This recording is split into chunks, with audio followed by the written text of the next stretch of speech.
Hey, yeah. Married to music. Welcome back to the Married to Music podcast. Happy Monday, everybody. Welcome back.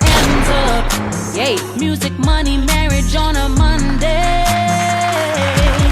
Married to Man, Married to Music. Why are you looking like that today? Looking like what? You like smiling different. Because I'm just excited. I mean, I don't know. I didn't know it was different, but I'm glad I have that glow. Okay. Thank you. Give it up for the glow one time. Okay. Give it up for the glow. One time for the one time. Ah, man. I love when we get to sit down and chop it up between me and you. It's always, a fun conversation. Yes, sir. And we be bringing some gems to the people. So Yes. shout out to y'all for listening and watching, We appreciate it. Welcome back to the Married to Music podcast. What we talking about today, Lydia? Today, we're talking about how to use your job to fund your career in music. I think this is like a big topic because a lot of us out here are working jobs. Right? A lot of you have jobs that you work every day, 9 to 5, 10 to 6, whatever it is, 2 jobs to survive, or do you need a ball of love so you can shop? Stop the cap. Stop the cap. No, but for real, like a lot of people have to work for theirs, and I totally respect that. Word, because a lot of people, you be trying to, especially in our industry, they be trying to down the 9-to-5ers. Like, They do. Man, acting like having a job is a bad thing. A lot of 9-to-5 bullies out here. It is. And that's stupid. Like, It is. I mean, because one of the main things that you need, and you talked about this in one of your YouTube videos, one of your recent videos, like one of the main things that you need in order to sustain a career in music is money. You have to have some starting capital. Even have if you want to invest or anything, you got to get money from somewhere. So having a job is a great place to get your startup money. Yeah. And like to encourage you guys, like in the independent artist scene, like a lot of the artists that let me not say a lot, all of the artists that you see popping off, like for real, the way they invest millions of dollars into their songs, their careers is insane. So they're not just popping because they're so talented. They have money to make the initial They had money to make the initial investment, and that investment helped them make more money where they can keep putting money into their careers. Yeah. Yeah, it's definitely not, just you got talent and now you get lucky. Somebody has to either see your talent and want to invest in you, or you have to find a way to invest in yourself to really make things pop. We were just talking to Double A. We was just talking about how it's $100,000 to get on the Breakfast Club and $200,000 to get your song on the radio nationally. So it can take a lot of money. Now, not to say that y'all need $300,000, $250,000 to make a song pop. I mean, depending on what level you want to make it pop. But it can be done with a smaller budget, but you got to be strategic. Yes, and I want to encourage y'all to watch our last podcast about artist management. We had Nigel Sparks on, and he said a great, we had a great segment where we just talked about like investing in your career, and so just check it out. There's a lot of gems there that I think that you'll find valuable. Word. So before we actually started recording today, we were talking about some of the things that you might need to invest in, because like we just started off with, having a career in music is going to be an investment. Somebody is going to have to pay for it. Some of that stuff is going to include recording time, marketing. So after you get the product, you got to figure out how to get that product in front of people's eyes. Yeah, you have to pay people. You have to pay your producers. You have to pay your engineer. Buying beats. Yeah, you have to shoot videos and do photo shoots and all that. And so leading up to that, like the very first thing that you have to do is create a budget. Yeah, for sure. So, and I would say, come up with a plan. In order to create a budget, you need to know what you budget and say, okay, this is what I want out of my music career in the next 6 months or the next year. And here's a look at all the things I need. Maybe I want to record an EP. I need to get 4 songs recorded. How much is studio time going to cost me to record it? How much is it going to cost me to mix and master those songs? Yeah. Then you also factor in the price of whatever the photo shoot is or the album artwork, right? Right. The rollout. So think about all those things, the clothing, everything. Put the dollar amounts down. Like, don't be vague on anything. Come up with actual dollar amounts and really lay it out. So what other kind of stuff? So we got recording and mixing budget. If you might need to buy beats. You already said that. Yep, pay producer. Photo shoots, video videos. shoot, Yep. and that's just to actually get the product going. If you don't make and design stuff, which is another why we always be stressing that you got to be multi-talented too, because you might need to make your own cover art. You might need to edit your own video. Listen, I have a video about this on YouTube. 5 things every independent artist needs to learn how to do on their own. And what was those 5 DIY. things? Ooh, I can't remember all 5, but for sure, Photoshop was on there, learning how to edit your own photos and create your own flyers. Yeah. Premiere Pro or Final Cut Pro, or shoot, even iMovie, so that you can learn how to edit your own content.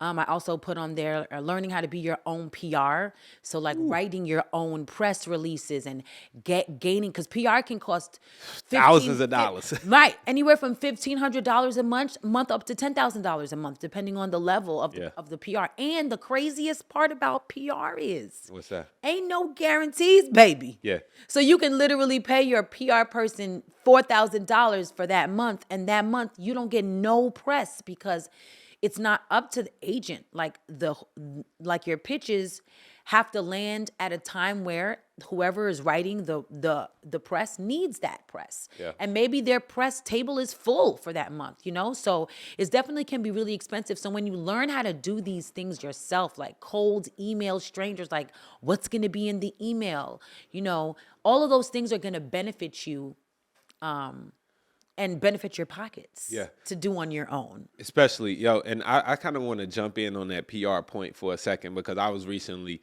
talking with a PR company looking to get, PR for my brand. And I got a number that was like astronomical. And it was like, this going to cost this much a month. We going to need a 6-month retainer. Uh-huh. And So I that was means you like, got to pay dang. the whole 6 months. You got to pay the whole 6 months? Like, damn, I was hoping that 1 month would cover the 6 months. I'm telling you. That price that I thought. So we was looking real different. And like you said, so one thing that I've discovered lately, though, is that one easy way it's not easy, but one way that you can do PR for cheap or for free is to do PR within your own network, right? Yeah. So if you have friends and artists that have followings, they have channels themselves, one thing you can do is go do a little PR run on their channel, do some Instagram lives together, collaborate on videos together, collaborate on songs together, right? Network next to you instead of up. Absolutely.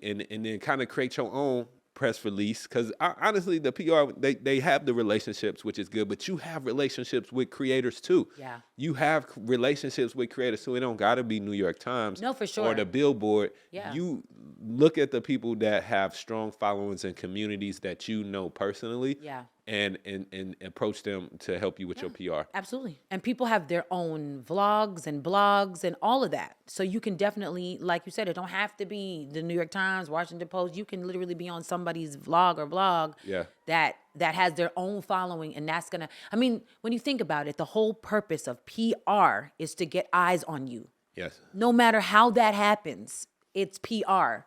So you need to shake, and especially because the old way of PR is dying. Less people are like caring about the news. New York Times and less nobody reading the newspaper, watching the news. So less people are caring about those things. the real way is social media influencers, yes, right? yes. That's what you want to do. If so, that's another part of your budget that you need to be working in. But again, you can minimize the cost of these things by working within your own network. Yeah, So you a lot don't of people have do to that go for out free. and spend a lot of money on people that you don't know to get involved with your project.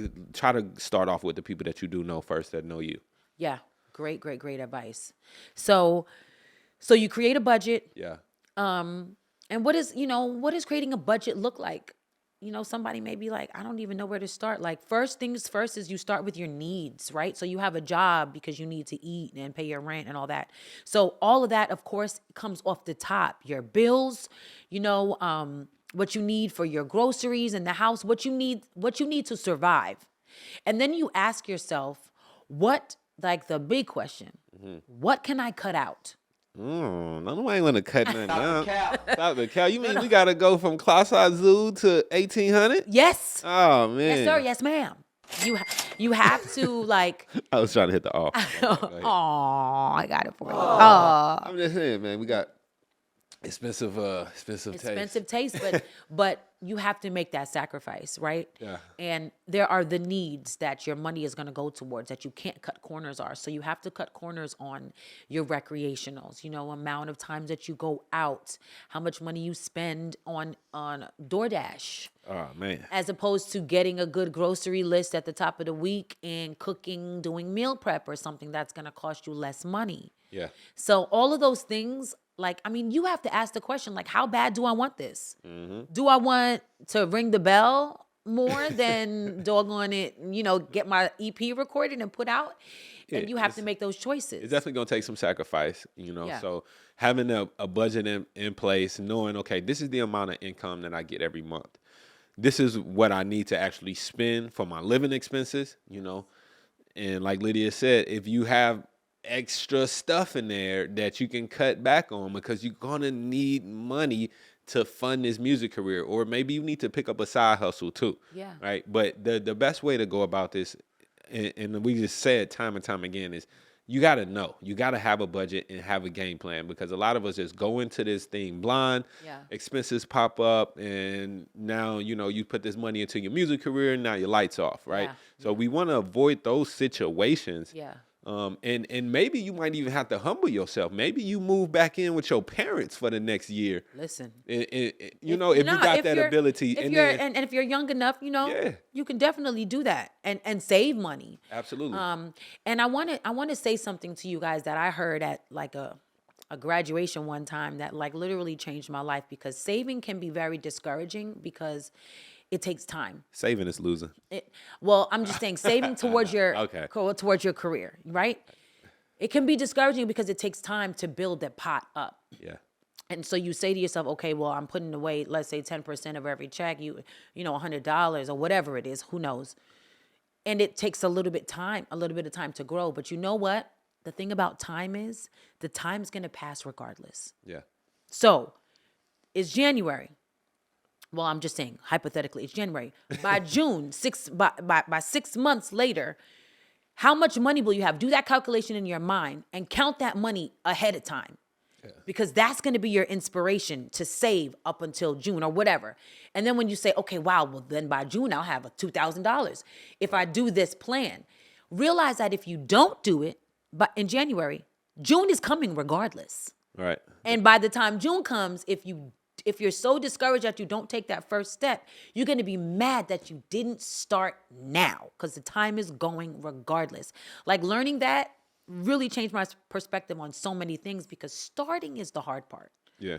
The follow through is what's going to make you see those results. Yeah, you got to get started. And that just take me to an investment quote that I hear all the time from all the investment influencers that I follow. And then one thing they always say is time in the market beats timing the market. Now, I don't know how that necessarily apply, but I just think that means you got to get in now. Get started Time now. in the market. Time beats in, timing. beats timing. Trying to find the right time, right? Right. I'm going to start one day. No matter, start now, because the time that you start putting in from now is going to pay off exponentially more than you trying to wait till the perfect opportunity, Yes, right? yes. So definitely get in, start saving, start Right. putting that money aside.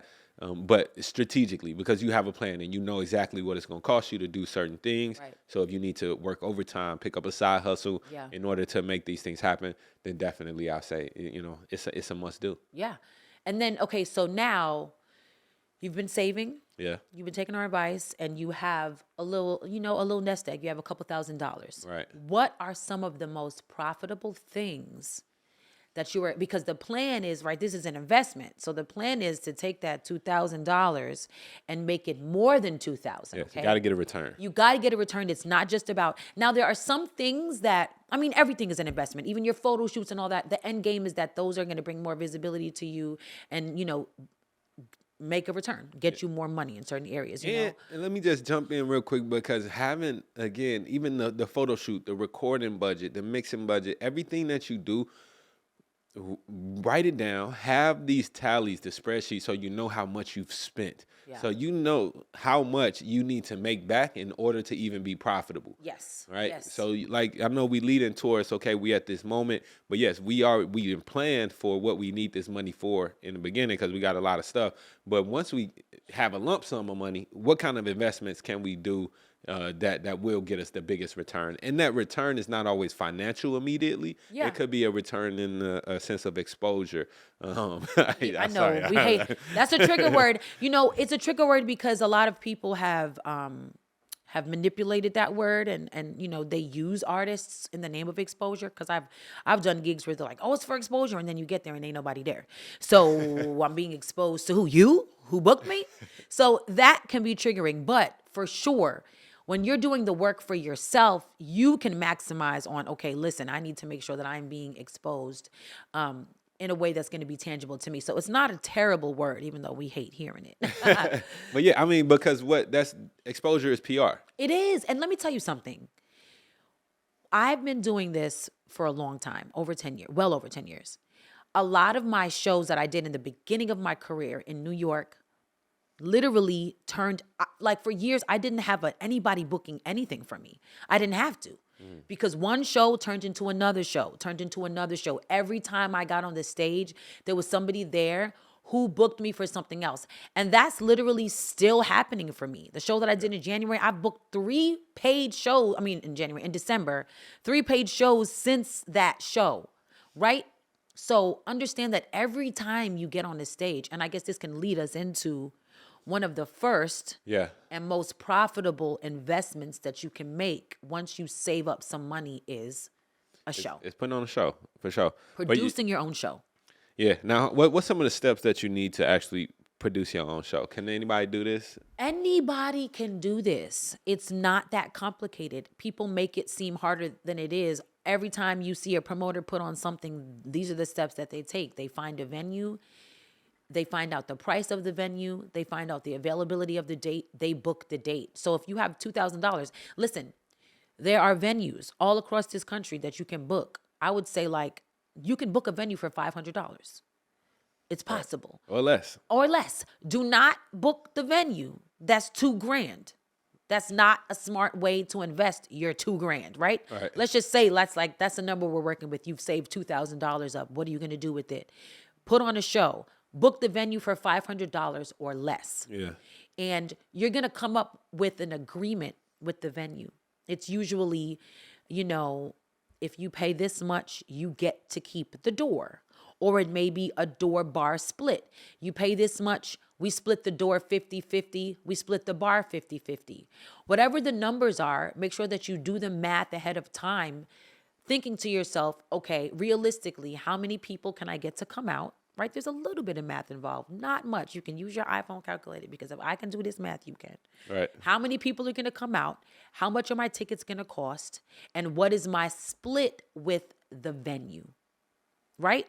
So you minus the $500 out of your budget. So now you have $1,500 that you're still working with to also produce a show. So you may pay for things like a band, right?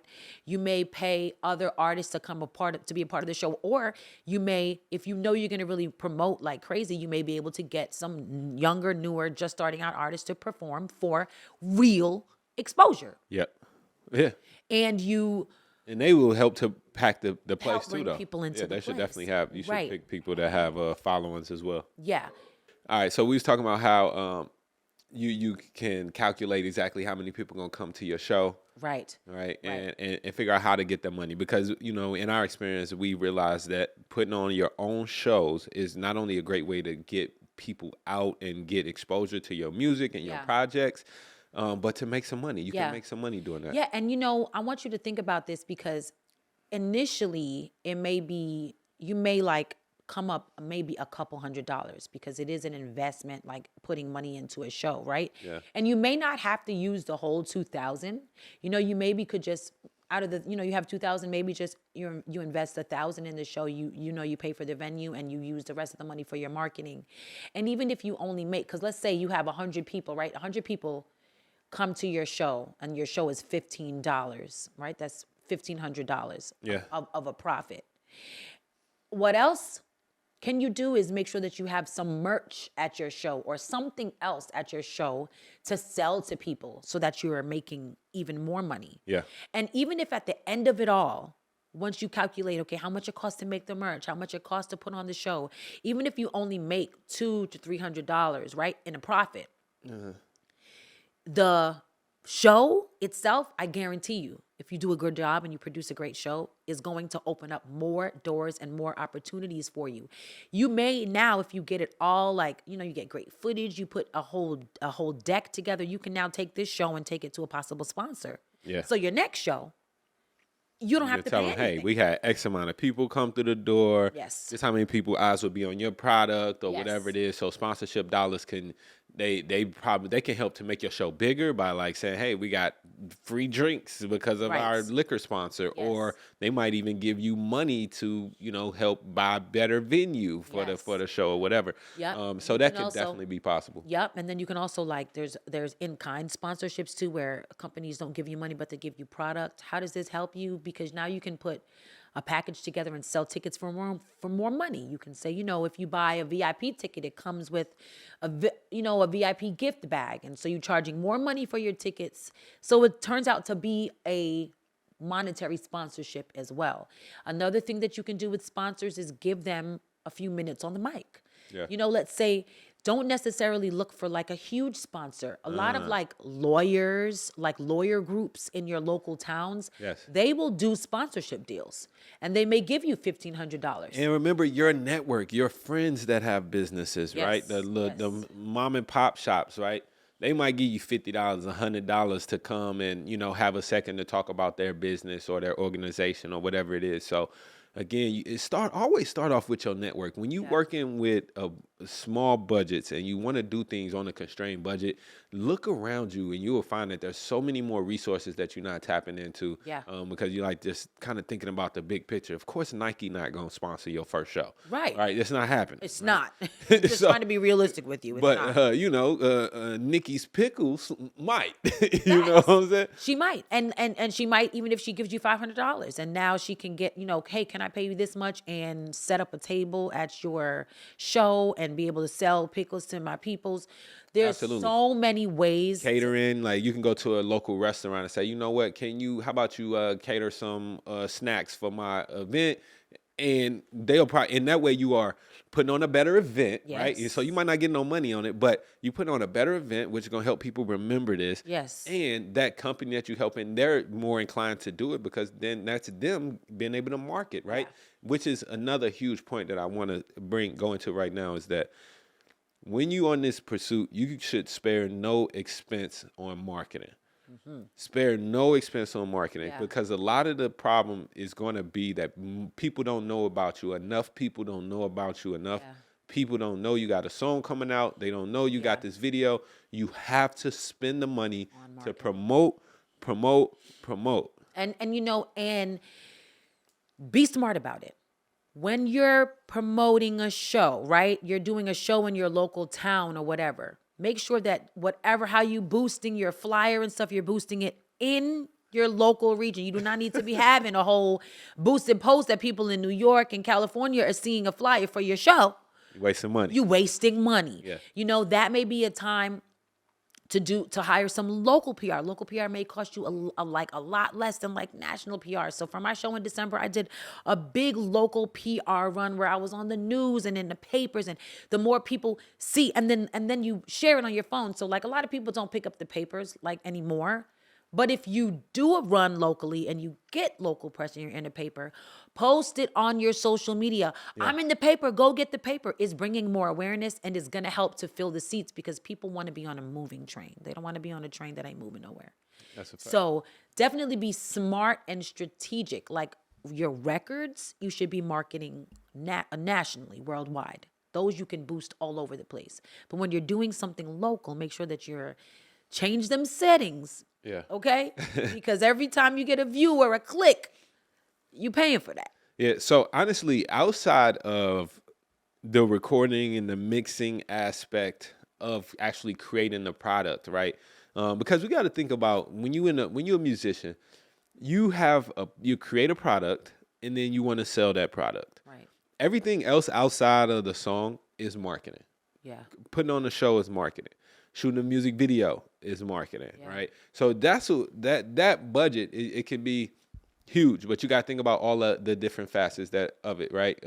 Spotify playlists, and we know that's another avenue that you could go down that could actually get you a really great return and also get you new fans. Because the thing about paying somebody to get on these playlists, yes, it seemed like, all right, now you kind of pay to play, but that's the name of the game. You got to pay to get on the radio. You got to pay to get on these popping. They all playlists. do it. Your favorite artists on the biggest label, they are paying big money to get them millions of Spotify views, especially at first. Like they do this in the beginning where they like. The thing that I like about actually using the playlist though is that you can see a tangible financial return as well. Yeah. So streams. We know we get pennies for streams, fraction of a penny for streams, but if you can get a great song in front of real people that actually share it and listen to it and come back to it, you might be able to start generating a couple $100 a month. Yeah, and you can see this within your Spotify for Artists. If you don't have that app, download it. It is a gem. You can literally see who's listening to your song, where they're listening to it. You can see the skip rate of your song. Like, okay, you put it on a playlist. How many people are skipping it? How many people are saving it? You can see the saves, so you know how your song is performing. And like Wayne said, let's say you put a $500 or $1,000 into your Spotify playlist. You will make money every month, even if you make $100 a month. Right. Every month that investment comes down. Next month is $900 you invested, $800 you, $700. So it over time it will pay for itself. You just have to be patient, and you have to just be willing to make that initial investment in yourself. It costs money. It costs money, and with this streaming thing, what you think about that? I kind of think that it's kind of like buying shares in the stock market, because like the more you gotta put more songs out. Like we gotta be putting songs out. You might want to drop a song every day. Yeah, I mean, if you can. Here's the thing too, because I'm really starting to think about this. Like, I have 3 albums out on like the streaming platforms, right? There's like more than enough songs from me, I feel, out there. Yeah. My next project that I do, I don't want to put all the songs on streaming platforms. Mm-hmm. I want to do a Proud to Pay campaign and do like a cash grab. And this is maybe something that you guys can think about. We are creators. We will always be able to make more music. So it's okay if there is a body of work that you say, you know what, I'm going to leave this off and I'm going to charge people and do a whole Proud to Pay campaign, market the songs in a really cool way on your social media. If you can get 100 people to pay you $40 for your EP because it's a Proud to Pay campaign. So no, it's not necessarily worth $40 because they can stream music for pennies, but it's worth $40. Absolutely, it is. Because they know you're a great artist. They know that, you put money and time and effort into your career. Your music is great. Like, if you've put out music before and you're starting to gain a fan base and have a track record, do a Proud to Pay campaign. My only problem with that is, like, where am I going to hear the song then? Like, if it was in the era of CDs, right, then I could get, I could go and pay $100 for the CD and I can pop it in my car when I'm in the car. The digital song, when I'm going to go to my email and listen to it every time I want to hear it. Right, how are you going to play? And I mean, I guess that's something that maybe comes along with the campaign. Like, maybe you have to create an app or something. Yeah, now now you're getting smart, right? Because it could be to where that might, we might need to cut the podcast. Because we about to do this. Look, my next project, this is what we doing. No, for real. Make an app. Like, even in Apple Music, they should build this into their app, like to where you can, kind of distribute a song, but it's behind a paywall. Yes. You know what I'm saying? Where it's got in-app purchases in the music app. Yes. We got 10 songs on the album, but you can only listen to 4 of them at the regular streaming. If you want to get these other 6, you got to pay this extra money. And there has to be, we have to start thinking like this. Yeah. Because... But what is going to make the big companies think like that? Yeah, we think like that because we want to get more money. They already making the money. They don't care about giving us more money. What's going to make them think like that is if they see Lydia Caesar do that and it blows up and there's profit there. because they're greedy. Yeah. They want to make, they're like, oh, this independent artist out here making this blah, blah, blah by herself. I want a piece. We need to incorporate that. So more artists thinking outside the box. And like I said, the climate that we're in, you have to be on these platforms. Oh, I got a trick. I got a trick. You This got a what you trick? do. Okay. You put the song out as a secret name on the platform. A secret name, under a different artist. Okay. You know what I'm saying? You put a fake artist name, fake name on the song. Then when people pay you, then you send them the link to the song so they can still listen to it on all their streaming services. But what's going to stop they not them gonna from know. telling other people They about can't it? listen. This is just a proud to pay campaign, you know. Right. And then, but it'll be a code. Like the name, you ain't gonna be able to find it. You know what I'm saying? It's Yeah. gonna be some No, I like obscure that. code. That's a But great- That might, it's just a secret listing. That is a great way too. Look, this is what we need to, this is what artists need to be doing. Figuring out how, because back in the day, you sold a CD for $20.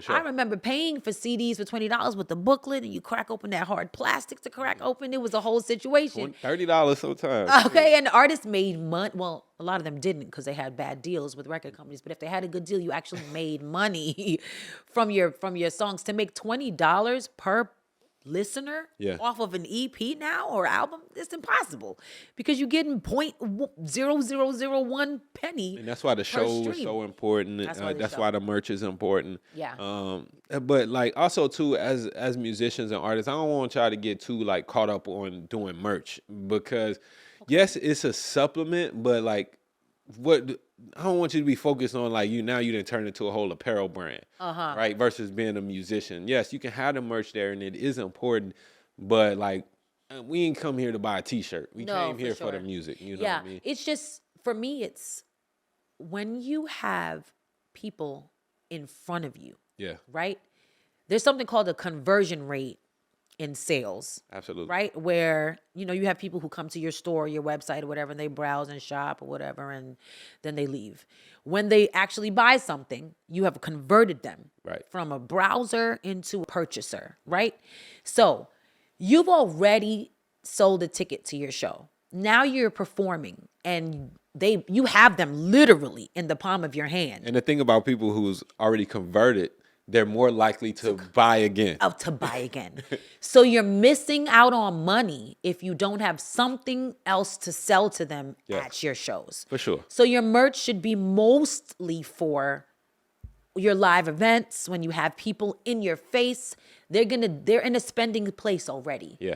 So you're converting them even more into buyers when you have something to sell, and that's where your merch can come into play. I mean, and then of course if you have a website, you can and start looking off into these NFTs. We're gonna get Erica back on here and some more people that's dope in the NFT space. But the NFTs for artists are gonna be so huge. I know Nas just did this NFT drop to where he put a few NFTs out there. If you bought the NFTs, then you get to share in the profits of 2 singles, right? So he released 2 singles.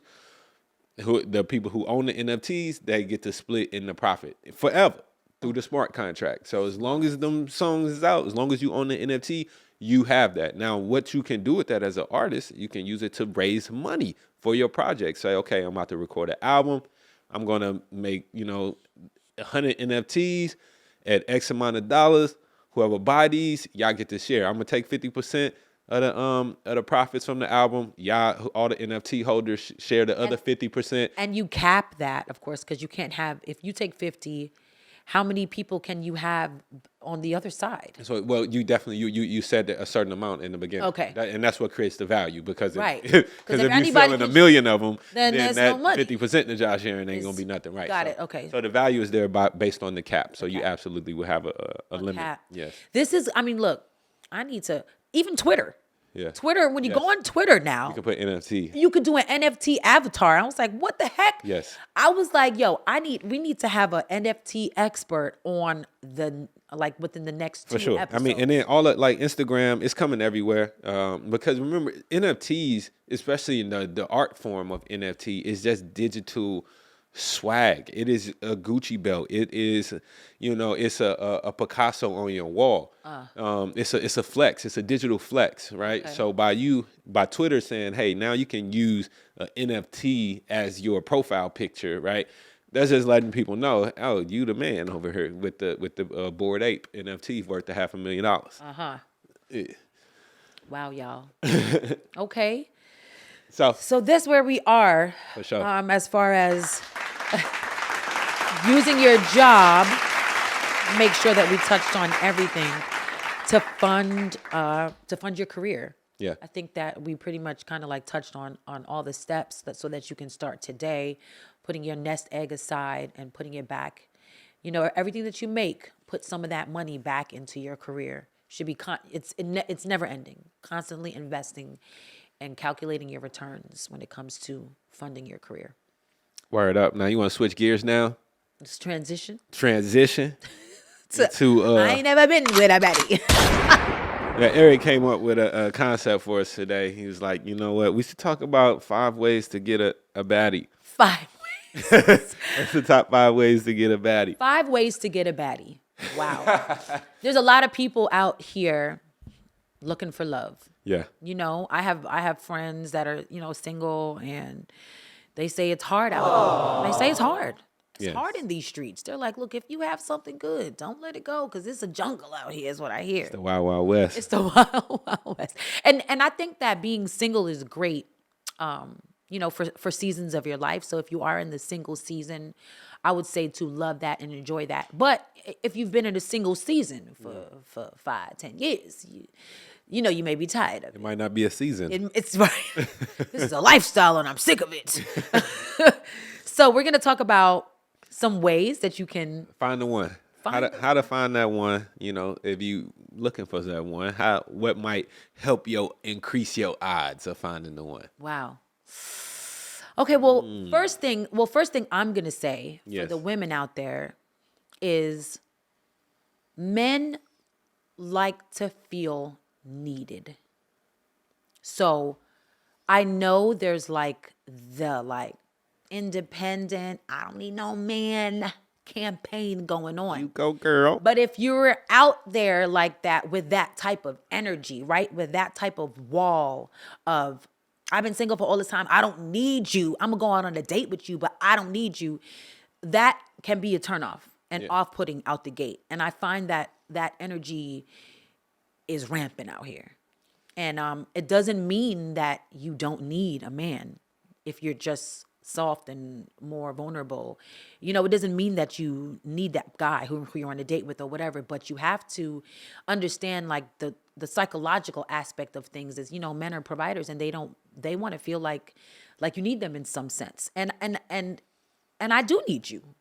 Okay. You know what I mean? Like, you're my husband and I need you. And that's my choice. Like, I've made a choice and a decision to lean on my husband, right? Yeah, it's called interdependence, right? To where we're not independent. I mean, but we had to be independent first. So where I'm comfortable with who I am, you comfortable with who you are, and now we can create an interdependence to where we depend on each other, right? For certain things, and we know that. So and that's really where. That's like the beauty in relationships and in communities, period. Like, people so focused on being independent, and that's an illusion anyway, because we're all interdependent. We depending on something to get us our food, our water, our electricity. We're interdependent as a community. So the whole idea of independence is actually a little illusion. It's an illusion. Yeah. So I mean, that's one of the starting points that I would say, for at least for the women, is to make yourself more vulnerable, and open up your mind to possibly leaning on this man, because a lot of it's scary, and people are afraid. People are afraid to like be vulnerable and be soft. Everybody's so hard, and I think honestly a big part of it is social media. Social media makes like heartache and the possibility of heartache look soft, when at the end of the day, to really let yourself go and put yourself out there is like one of the strongest things that you can possibly do. So that's where I'm going to start. Where are you going to start? Hey, let me see. All right, give it up for Lydia, y'all. This is the Married to Music podcast.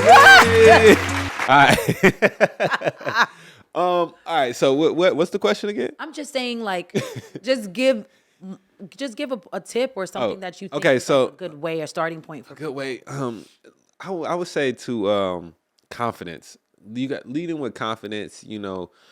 Confidence to me is always going to be key. Yeah. So people want. You don't want that sad puppy. You want a confident person to be with on both sides, right? So agree. having confidence in yourself, in your ability to bring whatever it is that you're bringing to the table, right? And it might not be, as a man, you might not be financially the breadwinner, but if a woman is interested in you, it's for a reason, right? So have confidence and know thyself and know what it is that you have to offer. Yeah, I mean, absolutely. Nobody, if you don't, it's obvious when you don't care for yourself. When you don't like yourself, when you're not confident, it's obvious. And confidence, let me tell you something, is attractive. You could be a 5 and your confidence will make you a 8, 9. But don't be overconfident. No, For that's all my kings out there. overconfident. You Is gotta cocky. walk in the room and know that it's your room. Right. You gotta be, when you with your woman. You gotta know that that's your woman. And also the way you speak to her and or him, however it is that you are pursuing, whatever it is you pursuing. Right. But just speak with confidence and certainty. Yeah. I think that's women smart. appreciate that. Oh, definitely. sure. Women love a man who just, walks in the room and commands the room, and who can even like command the date. And that's something that I will say for the fellas out here is to, like, if you plan something for a woman, she's gonna want a second date with you. Like, not just like, hey, let's go out, and then you pick her up and you like, so what you want to do? Right. Oh, I think my God. women hate questions. They don't want to be asked like, "Oh, what you want to do? What you want to eat?" Especially not in the beginning. Right. Like, take the reins, show like that leadership role, and have something planned out. I promise you, she gonna want a second and third date. But look, this backfired. I gave my friend one time this advice, and it backfired on him. I told him, I was like, you know what? Just go tell this girl, like, look, I'm picking you up at 7, and be ready. I'll be there. And then apparently she thought it was a huge turnoff, and she wasn't with it. Bet you she don't. Is she single? Bet she is. Bet she's one of the women I talked about at the beginning who got that wall up. That's Right. I mean, it all has to play like you can't be so tight. It's a dance, right? It's a game. dance. You can't be so uptight that you mad that a man said, "Oh, I got the night planned out for you." Right. Like you're hustling backwards out there. If that's your mentality about it. Like, if a man takes a role, and I think most women would appreciate that. There are the select few who are like, I am woman, hear me roar, and those are the women I'm talking to. When in the beginning, when I said it's okay to let those walls down. Is there a certain point though? Like, maybe is it like too soon? Like, is it your first, second date? You be like, you know what? Hey, yeah, we went out one time. Now on the second date, just be ready at 7. I'll be there on Tuesday. What? Like, wait. I mean, like, if y'all kind of new, like, is it too early to be that assertive? No, I think that, like, a first date, like, for example, let's just use us for an example, right? I was the one in Wayne's DMs, like, what's good? I was single and I was going on my press run. At least I thought I was. I got stuck with the first press I found. But what I'm saying is, I reached out to him, and I had sent him a place that I had thought we could go. And apparently he looked up the place, and She tried to set us up at some old expensive spot. B. I mean, I'm it like, looked- I don't even know you like that. it was a cool place where you can, like, wine taste. Like, they have wine in like imagine a pump. When you go and eat food and there's a pump for like free refills, you pay a fee and then you can taste all these. For one, It was it's like a hotel bar. If a fancy hotel bar in Midtown New York. Come on, was. B. Stop the cap. But I mean, I saw the place like with my friends, and I was like, oh, I would love to come on a date here. So I tried to bring him there, but whatever. The end of the story is when I told him the place, he messaged me back like, we gonna go here, and I was like, fine. So we met at this bar downtown. It was still super cute. We watched a game. After that, we went to another place that he had in mind, to a Mexican restaurant. Yeah. So I loved that date because he controlled the entire date. I didn't have to think or wonder about what was going to happen. And when you're first dating somebody, that can be really awkward. Like, you don't even know the person that well. You're trying to get to know them, and then y'all are both in the car, just like, I don't know where to go. Yeah, don't I know mean, where to because go. I think Yeah. the magic in that is that you just listen. This is what I like to do. If we gonna do what I like to do, And see if you like it too. and if you don't like it, then this probably ain't gonna work out. Right. Exactly. And I think that just knowing, taking the guessing out of a first date experience, like minimizes the awkwardness. Right. So I don't think that it's too soon to plan and say, hey, look, this is what I have lined up for us. I hope you enjoy it. So yeah, I definitely don't think that there's any timing necessary for that. And what happens is, after that date, if it's a good date, then the conversation will be open for the next date for y'all to discuss. I mean, and I'm not saying that you can't figure out the first date together on the phone or something beforehand. You maybe can. But if it's not like that, that opens up room for you to get to know each other and then start to plan the future dates will be a lot more conversational. You know, sure. you'll just be talking about it and Because say, hey, let's go here. Or let's y'all would have probably come up with some ideas. You finding out more about each other Yes. as you doing that. But Yes. yeah, at least taking the first step to say, hey, look, this is what we gonna do. Yes. Let's do it, right? And I think that's important for the man to do. Listen, I'm a little old school with it, but honestly, those old underlying traditions are still they're in us. Yeah. They still stand. So having the gentleman be assertive in the relationship. Hopefully y'all don't cancel me for saying that, but whatever. What else do I think is important? This is for my ladies. I think it's important to walk the sexy line the right way. What you mean by that? I think that men want a sexy woman, right? Right. They want a woman who's in touch with her sexy side. They definitely want a woman who's in touch with her sexy That big side. old word. Oh my gosh. Right? So, but there's a line. It can be overkill and too much at times. For sure. So I think it's important for you to walk that sexy line. Like you want to be eye candy for him, especially on your dates and hanging out and stuff. You want him to be like, this is nice. But you don't want him to be like, damn, everybody think this is nice. This is For sure. crazy. This is getting a little much. This is outlandish. So you definitely want to have sexy married with classy when you're choosing your outfits and going out for dates and stuff like that. You definitely want to keep his mind going, but you don't want it to be something where it's like a turnoff because it's too much. Yeah. And I think, in my opinion, a lot of women are on social media being a little too sexy. Okay. A little too sexy on the gram, which is cool. And they think that it's cool because the men are interacting with them. But I don't know if that's gonna take if a man gonna take you seriously for a long term if that's how he met you, right? I grew up, my OGs, they always say you treat them like you meet them, so if I met you on the gram because you was twerking, I'm gonna treat you how I meet you. Yeah, and it's gonna be hard to undo that perception. It is. A lot of times I say, ladies, a measuring stick for me when I'm looking on social media is the comment section. Mm-hmm. When your comments is full of, ooh, I want to hit that. Whoa. Have you seen some of these comment sections? No, I haven't. Are you crazy? I don't be in the comments. I mean, it'll be an eggplant with splashes. I'd be like, first of all, for men to even leave them comments on your page and you leave them up, for them to really even think that they have the place to be able to leave those comments is kind of telling about the perception that you're giving off. Absolutely. Because even if I post a sexy picture on my page, my comment section is respectful. Mm-hmm. First of all, most of my followers know I'm married, but even the gentlemen who don't know or don't care or are flirting, they'll just say oh, beautiful, or, ooh, love that outfit, or you look fire, or whatever. The comment will be respectful. Right. When you start seeing disrespect in the comment section, then, it starts to be a telltale sign that you are giving off the wrong impressions. And I see this all the time. It's for single women who are really super risque on their social media. I see the comment section. I'd be like, this is in shambles, sis. You need to swipe, delete all these comments.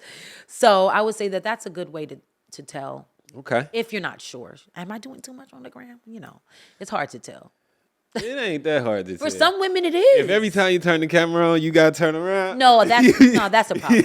I mean, it is. Like, if that's everything on your social media, then you need to look inside yourself and see. Seek Jesus. What am I lacking and what am I looking? I'm gonna stop doing that. No, but you got to ask yourself, why am I looking for this type of validation?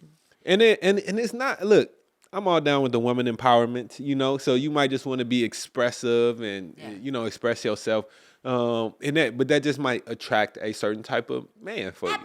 Listen, like the slut walk, Amber Rose, like slut shaming I'm all about that. Like, You all about slut shaming? no, I'm all about Jesus, the Lydia. anti-slut shaming. I'm all about like the slut walking, women being who the hell they want to be. Do what you want with your body. Period. Okay. But I'm all for it. if you're looking for a marriage type relationship, just know you can't have both. Yeah, If you want to be a slut, sis, I am not shaming you. not at all.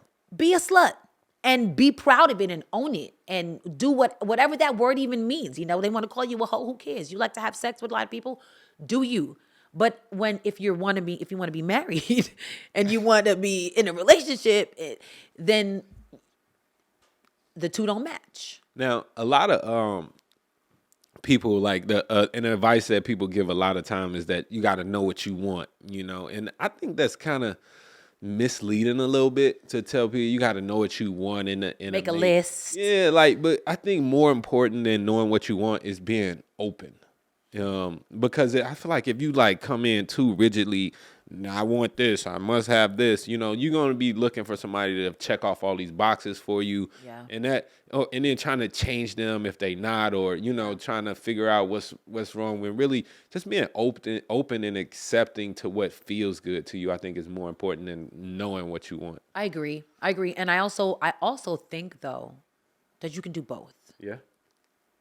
Like, I'm not a fan of specific lists. And this is something that people say to do. Like, as a woman, write down all the specifics. And I mean, you may What are be your able, deal breakers? right. You may be able to do that, especially if you're like a woman of faith, like in your journal or whatever. You may be able to write down, the fine-tuned specifics and pray and, meditate on that and ask God to send that the man with these things, and that may happen for you. Yeah. Right? But at the same time, I do agree, like, okay, there may be some deal breakers, like, okay, I'm a Christian, I don't want to date a Muslim.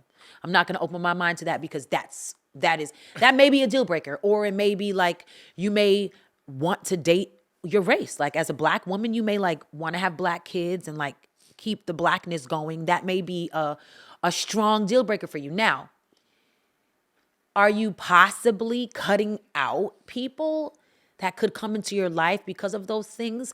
Yes. But if you're okay with that possibility, Yeah. hold strong to your a couple little deal breakers.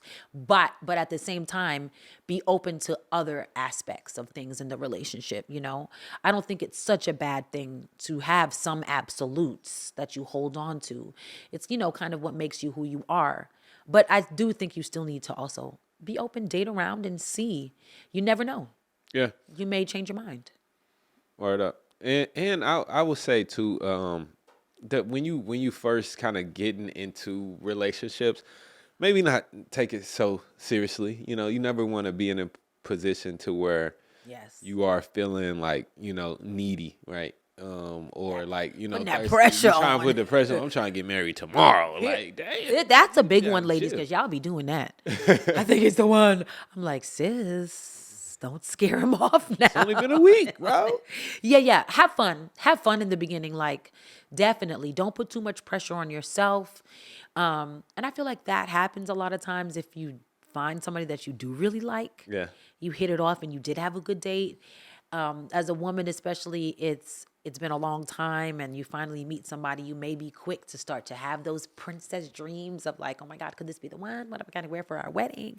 But you definitely want to remember that the decision of marriage, honestly, if I'm going to keep it funky, is the man's choice. And I'm just keeping it real. What you mean by that?